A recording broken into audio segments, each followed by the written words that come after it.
Friends, இன்றைக்கி நம்மளோட சேனலில் பாசிப்பருப்பும் ஜவ்வரிசியும் சேர்த்து நல்லா தித்திப்பான பாசிப்பருப்பு பாயாசம் எப்படி ஈஸியாக 10 நிமிஷத்துக்குள்ளே நம்ம பண்ணுறது அப்படின்னு தான் பார்க்க போகிறோம். வீட்டில் ஏதாவது ஸ்பெஷல் ஃபங்க்ஷன் அப்படின்னா இந்த பாயசத்தை நீங்கள் பண்ணலாம். ரொம்ப சூப்பராக இருக்கும். பிகினர்ஸ் கூட ரொம்ப சுலபமாக பண்ணுற அளவுக்கு ஈஸியான ரெசிபி. அதனால் வீடியோவை முதலேருந்து கடைசி வரை ஸ்கிப் பண்ணாமல் பாருங்கள். பார்த்துட்டு உங்களுக்கு வீடியோ பிடிச்சிருந்துச்சு அப்படின்னா மறக்காமல் லைக் பண்ணுங்கள். வாங்க வீடியோக்குள்ளே போகலாம்.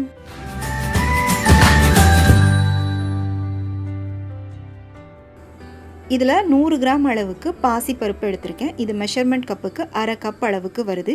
இதை ஒரு வெறும் கடாயில் போட்டுட்டு நம்ம லைட்டாக ஒரு 2-3 நிமிஷத்துக்கு மட்டும் வறுத்து எடுத்துக்கலாம். இந்த பாசிப்பருப்போட கலர் மாறக்கூடாது. கலர் மாறிடுச்சு அப்படின்னா உங்களுக்கு பாயசம் பார்க்கவும் நல்லா இருக்காது, டேஸ்ட்டும் உங்களுக்கு வித்தியாசப்படும். அதனால் லைட்டாக 1-2 பருப்பு கலர் சேஞ்ச் ஆக ஆரம்பிக்கும் போது அடுப்பை ஆஃப் பண்ணிவிட்டு இதை அடுப்புலேருந்து நீங்கள் இறக்கிடுங்க. இப்போ பார்த்திங்கன்னா 1-2 பருப்பு கலர் சேஞ்ச் ஆக ஆரம்பிச்சிருக்கு. இப்போ இதை எடுத்து நம்ம வேறு பாத்திரத்துக்கு மாற்றிக்கலாம். இப்போ அதே கடாயில் நம்ம ஜவ்வரிசியை வறுத்துக்கலாம். இதில் 50 கிராம் அளவுக்கு ஜவ்வரிசி எடுத்திருக்கேன். அதாவது மெஷர்மெண்ட் கப்புக்கு 1/4 கப் அளவுக்கு எடுத்திருக்கேன். இதை கடாயில் போட்டுட்டு அடுப்பை மீடியம் ஃப்ளேமில் வச்சுட்டு நல்லா வறுத்துக்கலாம். இது நைலான் ஜவ்வரிசி. உங்களுக்கு பார்க்குறதுக்கு இது கண்ணாடி மாதிரி இருக்கும். இந்த ஜவ்வரிசி எல்லாம் நல்லா ஒன்று போல் பொரிஞ்சு அப்படியே வெள்ளையாக வரணும். அது வரைக்கும் வறுத்துக்கோங்க. இப்போ பார்த்தீங்கன்னா உங்களுக்கு தெரியும், எல்லாம் நல்லா வறுப்பட்டு ஒன்று போல் பொரிஞ்சு வந்திருக்கு. இந்த அளவுக்கு வறுத்துக்கோங்க. வறுப்பட்டதும் இதே எடுத்து பாசிப்பருப்போடு சேர்த்து போட்டுக்கோங்க. இப்போ பாசிப்பருப்பையும் ஜவ்வரிசியும் வறுத்தாச்சு. இதை தண்ணி ஊற்றி லைட்டாக ஒரு 2 தடவை கழுவி எடுத்துக்கோங்க. இப்போ கழுவியாச்சு. கழுவுன இந்த பாசிப்பருப்பையும் ஜவ்வரிசியும் நம்ம ஒரு குக்கருக்கு மாற்றிக்கலாம். பாசிப்பருப்பு தனியாக ஜவ்வரிசி தனியாக நீங்கள் வேக வைக்கிறத விட இந்த மாதிரி ரெண்டையும் ஒன்றா சேர்த்து குக்கரில் போட்டு வேக வைக்கும்போது வேலை ஈஸியாக முடிஞ்சிடும். 10 நிமிஷத்துக்குள்ளே நம்ம பாயசம் பண்ணிடலாம். இப்போ இது கூட 2 கப் அளவுக்கு தண்ணி ஊற்றிக்கோங்க. அதாவது 1/2 லிட்டர் அளவுக்கு நான் தண்ணி ஊற்றிருக்கேன். தண்ணி ஊற்றிட்டு குக்கரை மூடி விசில் போட்டு கரெக்டாக 2 விசில் மட்டும் விட்டுக்கோங்க. பருப்பு ரொம்ப வேகக்கூடாது. அதனால் கரெக்டாக 2 விசில் விட்டுட்டு நீங்கள் அடுப்பை ஆஃப் பண்ணிடுங்க. இப்போ இது ரெடி ஆகிறதுக்குள்ளே நம்ம வெல்லத்தை கரைச்சிக்கலாம். வெல்லம் பார்த்திங்கன்னா 250 கிராம் அளவுக்கு எடுத்திருக்கேன். மெஷர்மெண்ட் கப்புக்கு 2 கப் அளவுக்கு வருது. இப்போ இதை ஒரு பாத்திரத்தில் போட்டுட்டு இது கூட நம்ம கொஞ்சமாக ஒரு 1/2 கப் அளவுக்கு தண்ணி ஊற்றிட்டு நம்ம பாகு ரெடி பண்ணிக்கலாம். இதுக்கு பாகு பதம்லாம் எதுவும் தேவையில்லை. இந்த வெல்லம் நல்லா கரைஞ்சிச்சின்னா மட்டும் போதும். இப்போ வெல்லம் நல்லா கரைஞ்சிருச்சு. இப்போ இதை எடுத்து நம்ம வடிகட்டிக்கலாம். வடிகட்டும் போது எப்போவுமே ஒரு ஸ்டீல் வடிகட்டி வச்சுட்டு வடிகட்டிக்கோங்க. ஏன்னா நம்ம சூடான வெல்லத்தை வடிகட்டுறோம். அதனால் பிளாஸ்டிக் யூஸ் பண்ணாதீங்க. இப்போ வெள்ளைப்பாகு ரெடி ஆயிருச்சு. இப்போ குக்கர் விசில் ப்ரெஷர் எல்லாம் கம்ப்ளீட்டாக அடங்கிருச்சு. இப்போ இதை நம்ம ஓப்பன் பண்ணி பார்க்கலாம்.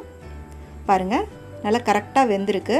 பாசிப்பருப்பு உங்களுக்கு இந்த அளவு தான் வேகணும். அதாவது ரொம்ப கரையாமல் பருப்பு கொஞ்சம் முழுசாக இருக்கணும். இந்த அளவுக்கு வெந்தால் தான் உங்களுக்கு இந்த பாயாசம் நம்ம சாப்பிடும்போது அந்த பருப்பு வாயில் கடிப்படும் போது நல்லாயிருக்கும். இப்போ இது கூட நம்ம ரெடி பண்ணி வச்சுருக்கிற வெள்ளைப்பாகை ஊற்றிட்டு நல்லா கலந்துக்கோங்க. இன்றைக்கி நான் எடுத்த வெல்லத்தில் தூசியெல்லாம் இருந்ததுனால நான் பாகாக ரெடி பண்ணி ஊற்றிருக்கேன். உங்களோட வெல்லம் தூசி இல்லாத வெல்லமாக இருந்துச்சுன்னா நீங்கள் அப்படியே டைரெக்டாக கூட நீங்கள் போட்டுக்கலாம். இப்போ இது கூட நம்ம தேங்காய் பால் சேர்த்துக்கலாம். இது 2வது பால். நம்ம தேங்காவை அரைச்சிட்டு முதல்ல எடுக்கிற பால் திக்காக இருக்கும். 2வது எடுக்கிற பால் கொஞ்சம் தண்ணியாக இருக்கும். இப்போ அந்த 2வது எடுத்த பாலை நம்ம முதல்ல ஊற்றிக்கலாம். ஊற்றிட்டு நல்லா கலந்து விட்டுக்கோங்க. வாசனைக்காக கொஞ்சமாக ஏலக்காய் தூளும் இது கூட சேர்த்து போட்டுக்கோங்க. உங்களுக்கு ஃப்ளேவர் பிடிக்குன்னா கொஞ்சமாக சுக்கு கூட நீங்கள் போட்டுக்கோங்க. இன்றைக்கி இந்த பாயசத்துக்கு ஊற்றுறதுக்காக நான் ஒரு பாதி தேங்காயிலிருந்து தேங்காய் பால் எடுத்திருக்கேன். முதல்ல அரைச்சி எடுத்த அந்த திக்கான பால் ஒரு 1/4 லிட்டர் இருந்துச்சு. அடுத்ததாக திரும்பவும் அதில் தண்ணி ஊற்றி அரைச்சி எடுத்த 2வது பால் ஒரு 1/4 லிட்டர், மொத்தம் 1/2 லிட்டர் அளவுக்கு தேங்காய் பால் எடுத்திருக்கோம்.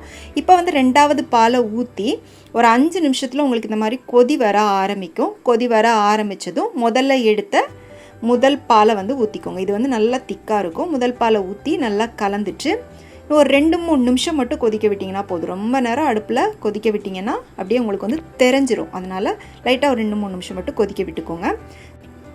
கடைசியாக இதை இறக்குறதுக்கு முன்னால் கடாயில் ஒரு 2 டீஸ்பூன் அளவுக்கு நெய் ஊற்றிட்டு அது நல்லா உருகுனதுக்கப்புறமா நல்லா மெல்லிசாக பல்லாக நறுக்குன தேங்காய் அதில் போட்டுட்டு வறுத்துக்கோங்க.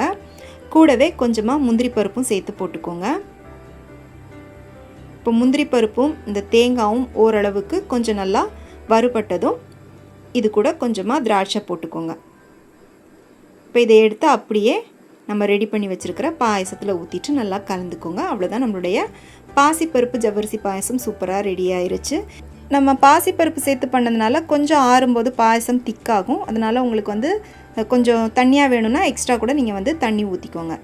அவ்வளோதான், 10 நிமிஷத்துக்குள்ளே நல்லா சூப்பராக பாயசம் ரெடி பண்ணியாச்சு. கண்டிப்பாக ட்ரை பண்ணி பாருங்கள். செஞ்சு பார்த்துட்டு எப்படி இருந்துச்சு உங்களுடைய கருத்துக்களை கமெண்ட் செக்ஷனில் சொல்லுங்கள்.